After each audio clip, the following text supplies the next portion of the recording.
Binance qui va étendre la suppression des frais de Bitcoin, Voyager Digital qui dépose le bilan, Shiba Inu qui annonce le lancement de 2 nouveaux tokens, l'Italie qui débloque 45 millions d'euros pour les nouvelles technologies et la blockchain, ou encore Polygon qui va apporter le Web3 sur un smartphone.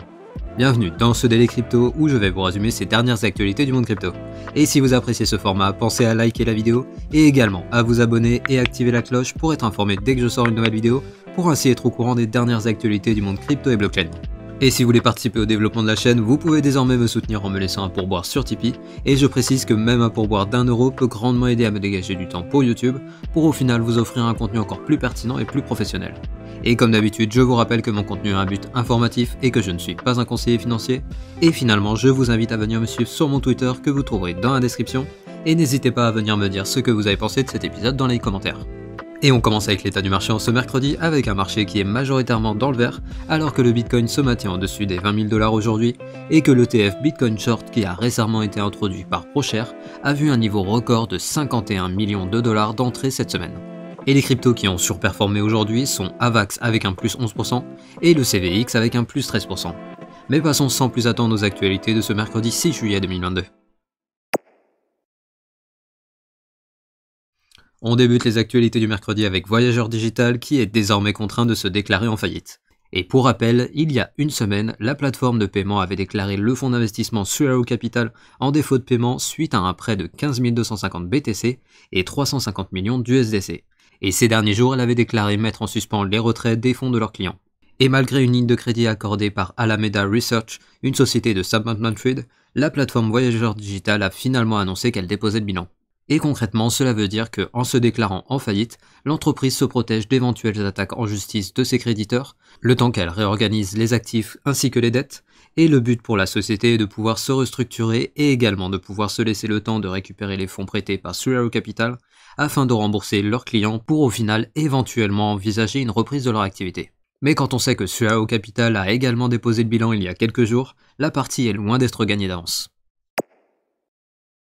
Et on continue de parler des plateformes d'échange avec aujourd'hui Binance qui annonce l'élargissement de la suppression des frais sur le trading de Bitcoin. En effet, je vous rappelle qu'il y a 2 semaines, l'entreprise avait annoncé la suppression des frais de trading sur Bitcoin pour sa plateforme américaine Binance US, et il semblerait que le test a été concluant car désormais cette suppression de frais sera appliquée sur l'ensemble de leurs services à partir du 8 juillet, ce qui coïncide avec le 5e anniversaire de la plateforme. Et donc à partir de ce vendredi, les paires de 13 stablecoins avec BTC seront exemptées de frais. Et pendant ce temps, on a le secteur financier traditionnel qui se positionne sur le secteur crypto. En effet, aujourd'hui, on apprend que Virtu Finance, une des plus grandes sociétés de Wall Street, a déclaré qu'elle était à la recherche d'un trader de cryptoactifs. À savoir que la société avait annoncé le mois dernier qu'elle cherchait à développer leur propre écosystème de trading crypto en collaboration avec Citadel Security, et donc dans ce but, ils recherchent actuellement un trader de crypto-monnaie pour mener leurs opérations et qui devra avoir des compétences dans le secteur financier traditionnel et qui devra également avoir des connaissances sur les langages informatiques. Bref, on voit ici un énième acteur du secteur financier traditionnel qui se prépare à intégrer les cryptoactifs à leur business model. Et faisons maintenant une courte mise à jour sur les répercussions de l'affaire Terra. Et comme vous le savez déjà, le crash de Terra a été un véritable séisme pour l'écosystème crypto et a même poussé et servi d'excuse pour une accélération de la régulation.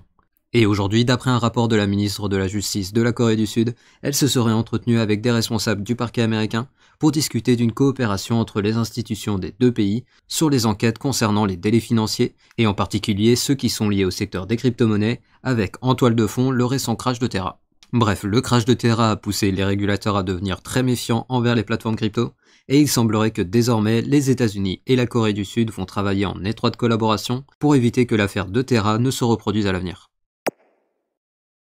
Mais revenons dans le secteur crypto avec Shiba Inu qui va bientôt ajouter 2 nouveaux tokens à leur écosystème. En effet, un des principaux développeurs sur le réseau de Shiba a déclaré sur Twitter qu'ils allaient bientôt sortir un nouveau token qui se nommera Treat et qui sera utilisé comme récompense sur l'écosystème Shiba. A savoir que la communauté avait déjà voté pour l'attribution du token Bone comme récompense pour les validateurs dans le métaverse Shibarium et donc le jeton Treat sera utilisé comme récompense pour le reste. Et je précise qu'il devrait donc être utilisé comme récompense dans leur métaverse et dans leur jeu de cartes à collectionner, et il pourrait potentiellement jouer un rôle clé dans l'équilibrage de leur futur stablecoin, qui se nomme SHI, sur lequel on n'a pas beaucoup d'informations pour le moment, et qui devrait théoriquement être lancé cette année.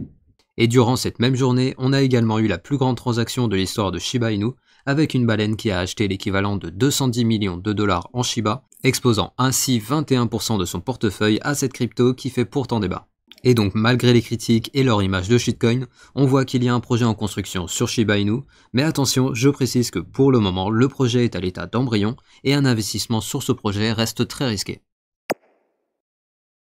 Et alors que certains projets sont en construction, on a d'autres acteurs du secteur crypto qui semblent jouer à la roulette russe. En effet, on a la plateforme Uprise qui a joué avec les fonds de ses clients, et pour information, il s'agit d'une startup coréenne se présentant comme une plateforme de trading assistée par intelligence artificielle. Et visiblement, l'intelligence est une faculté qui a manqué à cette plateforme, car tenez-vous bien, les équipes ont sorti 99% des fonds de leurs clients de leur stockage à froid pour aller parier à la baisse sur le Luna pendant le gros de la crise, et ils se sont fait prendre à revers par le marché et se sont finalement fait liquider. Et ils ont ainsi perdu les 20 millions de dollars que leurs clients avaient déposés chez eux. Putain, non, ça y est, j'en ai marre.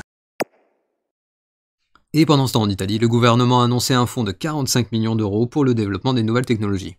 En effet, le ministère du Développement a déclaré qu'ils allaient débloquer 45 millions d'euros qui serviront au financement de la recherche dans le secteur de l'intelligence artificielle, de l'Internet des objets et de la blockchain. Et ce fonds sera disponible à partir du 21 septembre 2022, et à partir de cette date, les entreprises et centres de recherche pourront faire une demande afin d'être subventionnés sur des projets de recherche sur un de ces trois secteurs. Et le ministre a précisé que le but de ces subventions était de moderniser les systèmes de production du pays pour les rendre plus efficients et plus compétitifs. Bref, l'Italie a très bien compris que pour éviter que le pays ne se fasse dépasser par les puissances asiatiques émergentes, il va falloir moderniser les infrastructures du pays, et il s'agit là d'une bonne nouvelle pour l'ensemble de l'Europe, car cette initiative pourrait forcer les autres pays du continent à suivre le mouvement pour ne pas rester à la traîne d'un point de vue technologique. Et en parlant de technologie innovante, on a Lamborghini qui soutient les NFT pour la traçabilité. En effet, l'écurie de course automobile Vincenzo Sospiri Racing, soutenue par Lamborghini Squadra Corse, va déployer la technologie NFT pour la traçabilité de l'ensemble des pièces d'une voiture. Et ce déploiement va se faire via la plateforme nommée GoToNFT, qui proposera à toutes les marques automobiles ce service qu'ils appellent la blockchain des objets. Et les avantages de cette technologie avancée par la firme sont tout d'abord la garantie d'un produit de qualité et sûr étant donné qu'il y aura moins de contrefaçons sur le marché, également une réduction des coûts et finalement une plus grande confiance des clients. Et je vous rappelle qu'ils ne sont pas la première marque automobile à débarquer dans le secteur des NFT, car la marque Alfa Romeo avait déjà déployé il y a quelques mois un carnet d'entretien au format NFT sur une de leurs voitures, permettant ainsi lors d'une revente de connaître avec certitude l'ensemble des entretiens réalisés sur la voiture. Bref, vous l'avez compris, la technologie NFT et ses capacités de traçabilité sans possibilité de contrefaçon va très certainement impacter fortement l'industrie automobile dans les années à venir. Et en parlant d'innovation, on a Polygon qui, tout comme Solana, va participer à l'adoption du Web3 via les smartphones. En effet, la solution de deuxième couche d'Ethereum s'associe à la startup nommée Nothing pour proposer des NFT sur leur futur smartphone. Et pour information, la startup Nothing a été fondée par Carl Pei, qui avait déjà cofondé la société OnePlus et en était le directeur jusqu'en octobre 2020 avant de quitter l'entreprise pour fonder Nothing qui vend des écouteurs sans fil et qui va sortir son smartphone prochainement. Et donc grâce à la renommée de son fondateur, la société était parvenue à lever plusieurs dizaines de millions de dollars pour son smartphone dont le lancement est prévu pour le 12 juillet. Et aujourd'hui, ils annoncent s'associer avec les équipes de Polygon pour intégrer le réseau à leur smartphone. Et pour commencer, le partenariat comprend le lancement d'une collection de NFT qui sera distribuée aux investisseurs du projet qui leur donneront accès à différents avantages. Et par la suite, l'entreprise ambitionne d'intégrer Polygon à leur smartphone en permettant un accès simple aux différentes applications développées sur la blockchain, ainsi que les solutions de paiement, et également le fameux Polygon ID qui permettra l'identification sans dévoiler d'informations personnelles. Bref, à l'heure actuelle, on a officiellement 2 smartphones qui vont proposer un accès simple et rapide au Web3, et ce n'est maintenant plus qu'une question de temps avant que l'ensemble des autres constructeurs de smartphones se mettent à proposer des services similaires. Et pendant ce temps, on a la plateforme d'échange Bitstamp qui vient de trouver un nouveau moyen de générer des revenus. En effet, à partir du 1er août, la plateforme va charger des frais de 10 € par mois pour les comptes inactifs depuis 1 an et qui ont moins de 200 € en crypto sur leur compte. Et la société justifie ses frais en déclarant que bien qu'elle n'aime pas les frais, la conservation des comptes inactifs a un coût et afin de continuer à fournir des services de qualité à leurs clients, ils ont pris la décision de mettre en place ces frais. À savoir qu'actuellement, la plateforme est en 33e position en termes de volume échangé sur les dernières 24 heures, et ce changement de politique nous rappelle Crypto.com qui avait déclaré hier le lancement de nouveaux frais pour le rechargement de leurs cartes, Et donc on voit ici que les plateformes d'échange sont affectées par la perte d'intérêt des particuliers qui investissent beaucoup moins qu'il y a quelques mois, et donc ces plateformes centralisées sont désormais contraintes de chercher des moyens détournés pour générer des revenus. Et on finit les actualités du mercredi avec le flash du jour. Tout d'abord, on a un modèle de Bloomberg qui révèle que la possibilité d'une récession aux USA l'année prochaine est de 38% à cause de la hausse des taux de la Fed ainsi que la détérioration du sentiment des consommateurs due à l'inflation. Ensuite, on a Celsius qui continue de rembourser ses emprunts avec cette fois 40,8 millions de dollars qui ont été remboursés, réduisant ainsi leur prix de liquidation à 2722 dollars. Ensuite, on a le prince de Serbie Filip Karađorđević qui a déclaré qu'un pays arabe pourrait adopter le Bitcoin plutôt qu'on ne le pense. Ensuite, on a le gouvernement britannique qui va explorer la question de la taxation du stacking et de la DeFi, et dans ce but, ils appellent les investisseurs et professionnels du secteur à donner leur avis sur 11 questions jusqu'au 31 août, en vue d'affiner leur approche sur cette question, et bien sûr, affaire à suivre dans le Daily Crypto. Ensuite, d'après les données on-chain de Glassnode, les retraits de BTC en dehors des places d'échange durant le mois de juin ont été les plus importantes jamais enregistrées. Et finalement, concernant le passage d'Ethereum au Proof of Stake, le testnet Sepolia vient de fusionner, et il reste donc uniquement la fusion du testnet Goerli avant le passage à The Merge. Et ainsi se termine le Daily Crypto du mercredi. Je vous rappelle que je publie ces vidéos du lundi au samedi et les récaps crypto tous les dimanches. Et je vous invite à venir me suivre sur mon Twitter que vous trouvez en description. Et si vous voulez soutenir mon travail et m'aider à développer la chaîne, je vous rappelle que vous pouvez désormais me soutenir à partir de 1€ par mois sur mon Tipeee que vous trouverez également en description.